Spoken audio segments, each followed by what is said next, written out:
Hello and welcome back to Petrol. I'm going to be explaining every single cost involved on the first year of driving. The following costs are going to be averages to the year.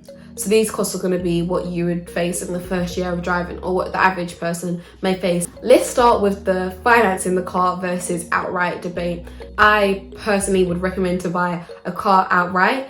Reason being, these sort of monthly costs options to anything, whether that be like buying a car or your phone bill, these are always going to have interest on top of them. So it's going to be more expensive in the long term to do these sort of monthly installments rather than buying it all outright. Now, I'm completely aware that some people are just in a financial situation where they literally need to finance a car because they may not be able to afford to buy, slap thousands of pounds straight on the table. Some people just can't afford that, but they do have the need for the car. So in this case, I would say, yeah, 100% do it. But then you have to question, do you need it as well? A lot of people in our generation sort of want it for the flex, the novelty or whatever. It's great, it's Gucci.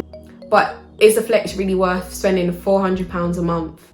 That's just a personal question that you can only answer for yourself. But yeah, where I would advise like my friends, if they really needed the car and I said, get finance, you have to, when I say this, I'm not talking about getting, the latest, a 20 plate BM or Audi or Mercs or whatever. Live within your means, or preferably below it. You need to have that balance of saving money, but as well being able to spend it wisely. So if you do need to finance a car because you actually need the car, do you need to have the most expensive car? Do you need to finance the most expensive car? And if you're going to be financing the most expensive car and most premium car instead of your more affordable but good car like a Fiesta, then you could have probably saved for it. Also, with financing cars, you have to pay an upfront as well. There's different financing options as well, but the car isn't really yours. You're essentially renting it until you own it. And depending on the plan, you might get the option to make a balloon payment at the end, which just means you pay off a big amount at the end, and now you can actually say you own it. But to be fair, I've always liked to save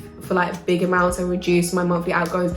If I could pay for petrol all in one go, I would. But petrol is something that's always going to be a continuous payment. So for me as well, with insurance as well, I prefer to pay for it all at one go. But also at that time, I couldn't afford to pay for my insurance all in one go. So it's literally depending on you and the situation that you're in. These are things that you need to take into consideration. And the key word is you. Not depending on other people, not depending on what other people are doing, not depending on what other people can afford, but depending on you and what your pocket is saying. But there is a lot of pressure because you will see a lot of people getting really, really nice cars and whatever. But one thing that's important to know is, how have they been able to afford that? Are they financing that? Do you have the credit to be able to finance it as well?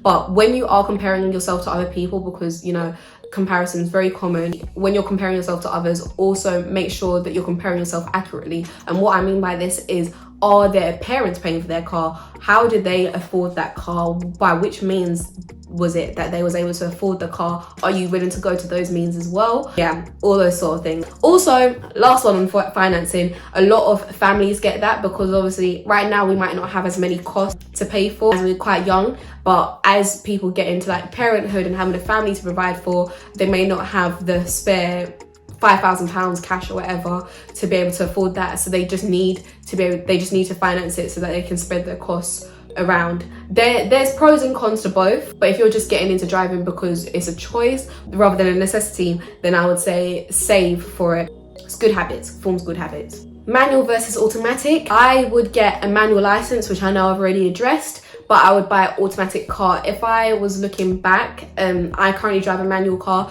but I would have chosen to get an automatic. Reason being, driving a manual can be very, very, very tedious, especially when driving through central London where you're stopping and starting. Driving a manual after leg day at gym as well, not that I go gym anymore, but driving a manual after leg day at gym is a lot as well. I'm pretty sure my abs and my whole leg, I don't know if I'm just dramatic, but yeah, so that's why I would actually recommend getting an automatic car if you can afford it. Again, keyword afford and keyword you.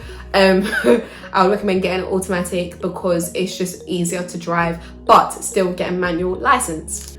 Then you have diesel versus petrol. When it comes to this whole diesel versus petrol, the government are trying to put people off of buying diesels. That's why they're putting a lot of restrictions, and they're trying to stretch out the restrictions as well to put people off of buying it. So right now I drive a petrol car, so me driving into Central, I have to pay £15 congestion charge, but if I had a diesel I have to pay that £15 plus another £12.50 or £12 or £13 for the ULEZ cost as well. So that's what diesels have to pay.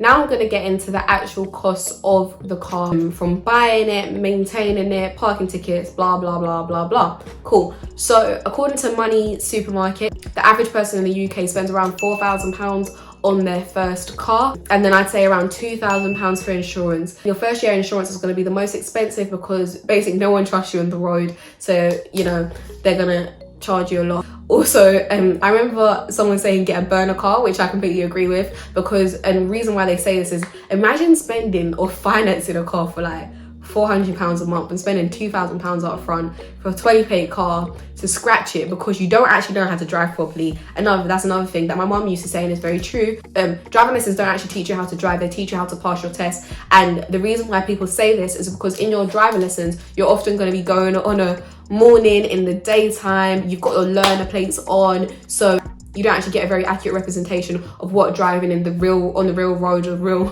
is going to be like. So how this will change now is when you're on the real world, you don't have your L plates on, so people have no sort of patience for you. Also, when you're driving in real life now, I don't know, obviously some people probably do their lessons around Central, which I think would be good if you could do your lessons in Central London. I think if you can learn how to drive in Central London, then you know how to drive across the whole of the UK. Because people are crazy in Central London. People will be cutting across you. It's not as clear to see when you're driving at night time. You'll notice as soon as you get into a real car and get onto the real road, it's a whole different ball game to when you're driving with your instructor beside you. Another thing I wanted to talk about is having a black box. A lot of people ask me, what's the purpose of having a black box? I say the main purpose is to practice good habits. Also, it can be cheaper. I think mine was only about £100 cheaper. So a year after my first year of driving, I said, oh, if I could go back, I wouldn't have had the black box. I didn't like the restrictions, whatever. But now looking back at it, now that I'm wiser, looking back, I'm glad that I did have a black box. I would recommend everyone to get a black box in their first year of driving, because sometimes you can get so excited that, you know, I've got my car, I've got my license, that you just get a bit excited, you want to be driving a bit recklessly, but your black box will very much humble you and tell you to behave. So that's why I would recommend getting a black box. People are going to be a lot more reckless, like driving around you, because you haven't got your L plates on.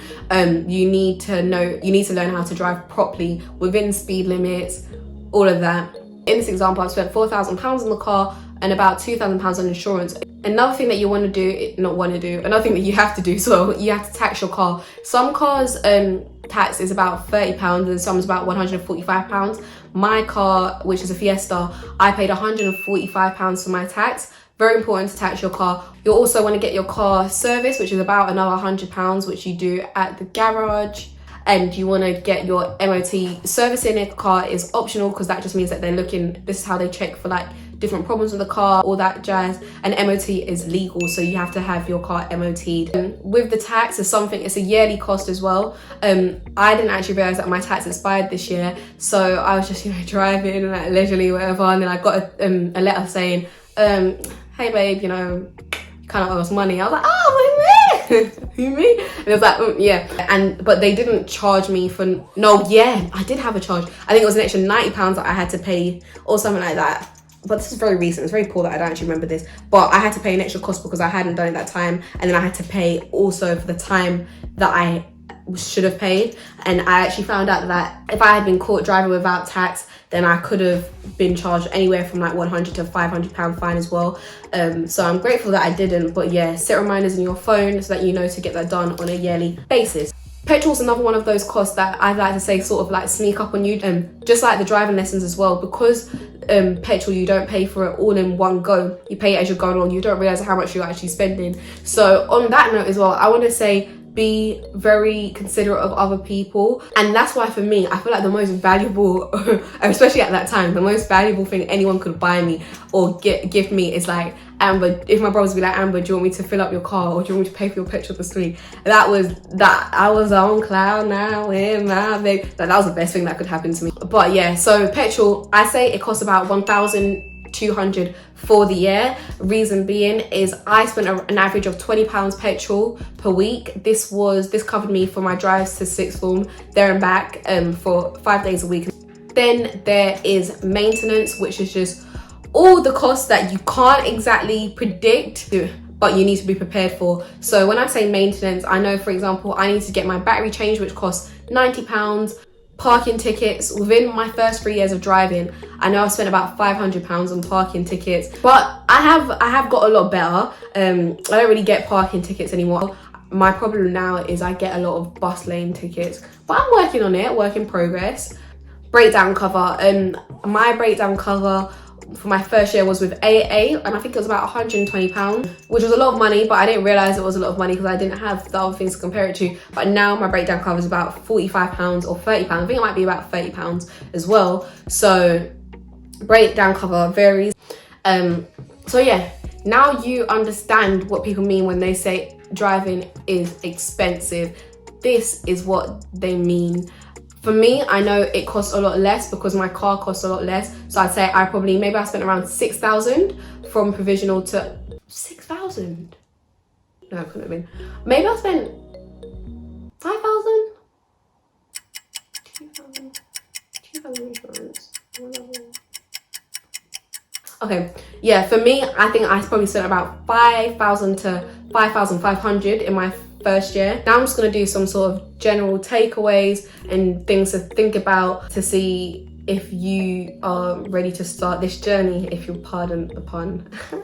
I don't know how I go up with it. Take your situation, analyze your situation, your position, your financial situation, and ask yourself, do you need it? And when I say ask yourself this, don't just ask yourself, but listen to the honest answer. It's easy to say, yeah, I do, but I'm hoping that now you've seen the exact cost involved, you can truthfully and honestly answer that. There are advantages to it. For me, it's been important in like maintaining my friendships and relationships as well, because I live in a completely different area to a lot of my friends and family, and without the car, being able to see them would be impossible. And you know, well-being ultimately is like the most important thing, right? So for me, it was worth it, and it did have its advantages. I'm very particular about who I have in there because ultimately it's mine. And also, the main advantage I would say from it is you do learn a lot. This is if you've done it all by yourself. Now, I didn't pay for my car, but I did pay for every other cost associated with. I think it made me very financially independent,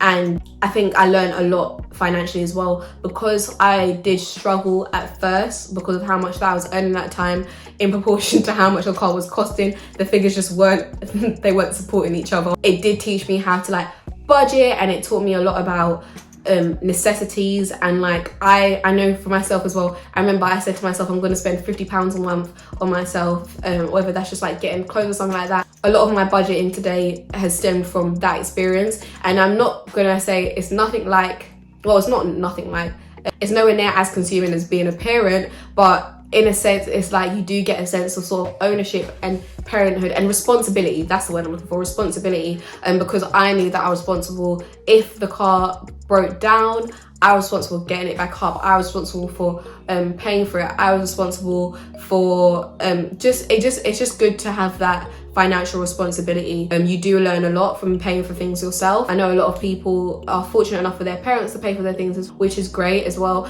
but I'd say in terms of learning and growing for yourself, it's a good way to learn financial independence. And I wouldn't advise it, and I wouldn't have started my journey when I did if I had good access to public transport. And people that do have good access to public transport, don't take that for granted, because although you may not like paying for like train or bus or whatever like that, if you was to add up all those costs and then look at these costs that we've gone through today, which one's going to be cheaper, and is it necessary? Another thing I wanted to say is don't ever judge another person's car. That's really, really shallow, because now I'm hoping you can understand why it's not as easy to get the latest car or whatever like that. If you are someone that's sort of, oh, well, he doesn't drive or she doesn't drive, but do you drive? Can you afford to drive? Because it's not easy. But yeah, on a final note, forecast your financial situation for the next year. Are you about to start a job next month where you're going to be able to afford this? If you forecast your expenses and costs associated, are you going to be able to afford the dream car that you want to get this year? Or would you need something that's a bit more budget friendly? If you have to cut back on those trainers that bring you a lot of joy, or the clothes that might make you feel really great and stuff like that, then is it really worth it for the a license if you don't actually need one right now. So yeah, that's everything. The final question, linking it back to the beginning and our definition of the word afford. Afford means, do you have enough money to pay for it? Now you have all the details needed. You can now ask yourself that. Can you afford to drive? This video helpful? Please do give it a like and share it to someone who you know is in the same position. Thank you for watching. Thank you for tuning in. See ya.